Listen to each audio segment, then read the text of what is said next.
Aquaman 2 does sound like a disaster. There have been 3 different rounds of reshoots. Nobody likes Amber Heard.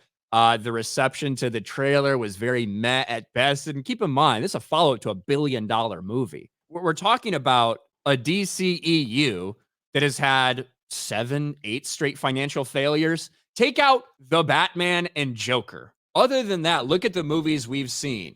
We've seen Birds of Prey, financial failure. Wonder Woman 1984, financial failure. The Suicide Squad, financial failure. At least for Wonder Woman and Suicide Squad, at least those had some excuses. COVID, and of course, the day and date HBO Max release. At least you can have that to fall back on, but still a box office financial failure.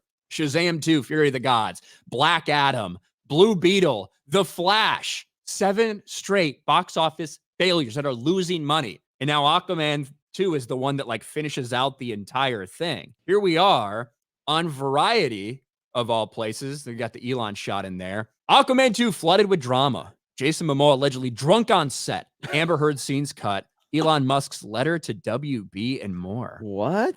These waters are getting choppy. On the same day in mid-September that Warner Brothers dropped a trailer for its $215 million. By the way, it's significantly more than that, by the way. Remember when they told us that The Flash was only $200 million and it was actually way over 300? Yep. This is a bullshit number. It is way more than $215 million. Embarrassing documents from the Johnny Depp Amber Heard defamation trial surfaced on Reddit, creating a new headache for the studio behind the film. Depp fans paid court fees for the release of documents from Heard's therapist, Dr. Dawn Hughes. The raw notes, scribbled on a legal pad, said that a drunk Jason Momoa dressed like Johnny Depp to... Now, I covered this when it happened. I do think it is a little in question whether those were actually validated from the court or not. I wouldn't surprise me, but it's kind of funny if it did happen, and that everybody, including James Wan, wanted her gone from the set. Jason said he wanted me fired. Jason drunk, late on set, dressing like Johnny, has all the rings too. Wait a minute. This is a note from her therapist. I have not heard this story. Yeah. So Jason Momoa reportedly dressed up like Johnny Depp to have her kicked from Aquaman, right? To like torment her, supposedly. I may have to forgive Momoa for his TDS if that's true. Like he's got the long hair, you can kind of pull it off. A rep for Momoa declined comment, but a DC spokesperson pushed back. Jason Momoa conducted him in a professional manner. He works his ass off, likes to have a beer once in a while like everyone, but doesn't show up drunk on set. And he isn't dressing like Johnny Depp. He's always dressed in that bohemian style. Heard declined to comment. Another source close to the actresses and lawyers fought the release of the therapy notes, which had been subpoenaed by Depp's attorneys. Jesus Christ. Jason Momoa wasn't the only Aquaman principal in the crosshairs. The therapy session also painted a picture of Heard feeling unsupported by the director, James Wan, and treated like a pariah because of the battle with Johnny Depp. He raised his voice at me. I can't even post about Aquaman. Made it like it was my fault. I said, I'm sorry, said Hughes notes in reference to Wan. Nobody could take selfies with me on set given the blackout. Wan also declined comment. And yet Heard was nearly fired, sources tell Variety. We know a lot about all this shit. Ultimately, the studio never pulled the trigger because her former boyfriend, Elon Musk, has one of his litigators send a scorched earth letter to Warner Brothers threatening to burn the house down if the actress wasn't brought back for a sequel, says another source familiar with the behind-the-scenes battle. Oh, snap. A lot of this is source and source and source and source. I think we all kind of get that. But holy shit, what a nightmare for this movie.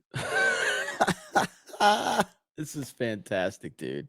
I love it. She deserves it. She deserves... I think she's just as truly one of the most unlikable people you'll find. That's what it sounds like to me. But she's also a very hot chick who has powerful men like Elon Musk who are willing to do whatever they can. Apparently, Johnny Depp enjoyed it because he stood by her for a long time. Wow, what a story, man! I mean, I imagine Aquaman's going to make $400 million worldwide. What's going to make more, The Marvels or Aquaman 2? Fuck. Marvels comes out about a month before. Aquaman 2 does come out over Christmas. It is a Christmas release. I don't know. I really don't know how to answer that question. Gun to my head, if I have to choose. Both are sequels to billion-dollar movies. Yes. I fucking don't know, man. I don't even know which way I'm leaning on this. Which way are you leaning on this? I have no idea. I think The Marvels is going to be around $400 million.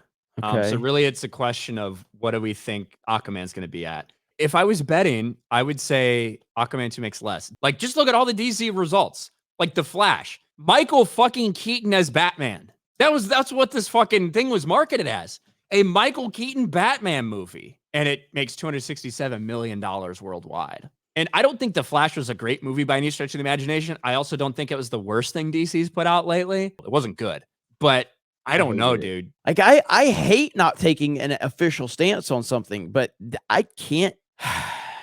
I just don't think there's any engagement in anything DC right now. I feel like the Marvels has a better chance to make more money because the MCU, while is in decline, it's not as bad as DC. Yeah, I think it'll make as much as Ant-Man and the Wasp: Quantumania. You know, that would still lose a fuck ton of money for them. That's still a massive flop and a failure. 400 million from the Marvels.